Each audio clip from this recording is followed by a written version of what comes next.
There have already been 2 Apple events this year, but the tech giant shows no signs of slowing down. Shares are well above the $300 mark.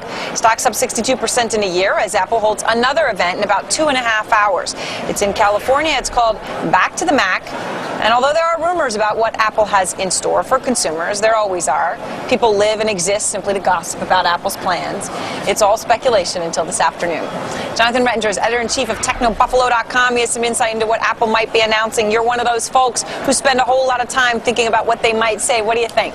Oh, I absolutely do. These Apple conferences are the tech equivalent of rock concerts, and Steve Jobs very rarely disappoints.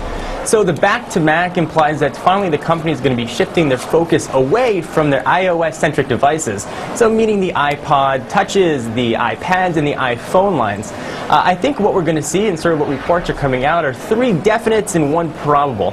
What's going to qualify as a almost definite would be a redesigned MacBook Air.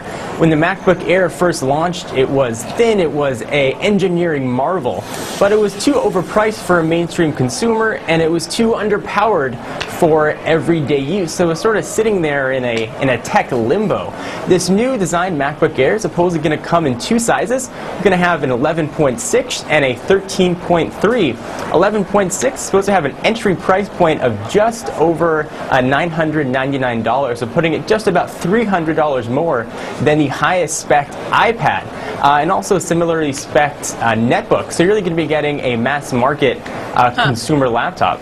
But I thought the whole point of I understand the iPad may not be as good as a laptop yet, but clearly it's going in that direction. And once it gets there, why would I want a laptop at all when I can just use my little tablet?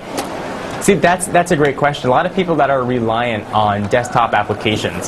So the Microsoft Office suite, for example, is coming out on Mac next week. So they have access to a full suite of Word applications, more robust video editing that the iPad just can't do. The iPad certainly has mobile versions of these desktop applications, but they're not as full-featured as you're going to get on a laptop computer.